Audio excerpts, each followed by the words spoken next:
Salut, on se retrouve pour une vidéo rapide sur Adobe, une entreprise que vous devez sûrement tous connaître. C'est l'entreprise qui est derrière Photoshop ou encore Premiere Pro pour le montage vidéo. Mais derrière ça, il y a tout un écosystème. Et plus récemment, ils sont en train d'investir donc dans des outils IA, dont Firefly.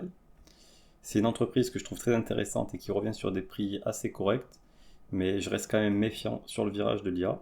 Donc pour cette vidéo, je vais simplement vous présenter quelques notes d'après ce que j'ai pu lire dans le rapport du deuxième trimestre de cette année. Les raisons de la baisse selon moi, l'évolution du cours et quelques indicateurs, et on terminera sur ce que je compte faire prochainement avec cette action. Donc reste bien jusqu'au bout.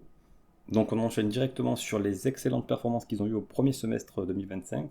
Donc les objectifs qu'ils étaient fixés, ils les ont augmentés en termes de chiffre d'affaires et de bénéfices nets par action. Il y a aussi les 250 millions de dollars de chiffre annuel qui s'étaient fixés donc, en revenus récurrents de l'IA. Donc c'est un objectif qui s'était fixé qui devrait être atteint d'ici la fin de l'année. Ensuite, alors pourquoi la baisse du cours si tout se passe bien? Alors c'est l'échec de l'acquisition de Figma, une entreprise qui leur fait concurrence, ainsi que des craintes liées à l'IA générative, plus particulièrement des outils IA qui seraient moins chers chez des concurrents, et aussi le questionnement si la monétisation sera suffisante pour compenser la recherche et développement au niveau de l'IA qui coûte plusieurs milliards. Donc ça a l'air d'être en bonne voie, mais il faudra voir sur le long terme si ça continue d'être suffisant. Donc ensuite on a le cours en bourse qui a chuté de plus de 50%, de près de 50% depuis les sommets on va dire de début 2024. Donc ce que j'ai aussi remarqué c'est que le price earning ratio au vu de l'incertitude par rapport à l'IA n'a jamais été aussi bas, mais le revenu est toujours en croissance et l'entreprise rachète ses actions, donc ça pourrait permettre, même si les revenus à l'avenir sont, enfin le bénéfice net reste plat, s'il n'y a pas d'augmentation mais qui reste stable, d'avoir du coup par achat d'actions une augmentation du bénéfice net. Pourquoi je veux investir sur Adobe? Donc c'est pour la récurrence des revenus, ça nous permet d'avoir une meilleure prévision. C'est le même système, c'est un système par abonnement par exemple comme Netflix. Donc tous les mois les abonnés payent pour accéder au service.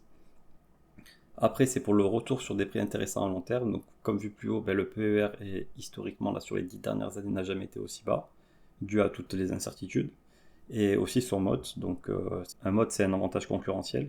Donc son écosystème qui est bien établi, on va dire interconnecté, l'intelligence artificielle pourrait encore permettre d'encore plus faciliter certaines tâches, que ce soit sur Premiere Pro, sur Photoshop. Donc ça permettrait de vraiment, ça permettrait peut-être même d'acquérir de nouveaux clients. Reste à voir comment ce virage va se passer. Est-ce qu'ils vont pas être trop chers par rapport à leurs concurrents sur la partie IA?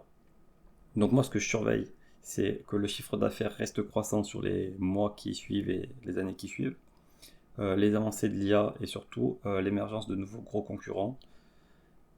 Donc pour la suite, moi ma position là actuellement elle fait moins de 2% de la totalité de mes portefeuilles.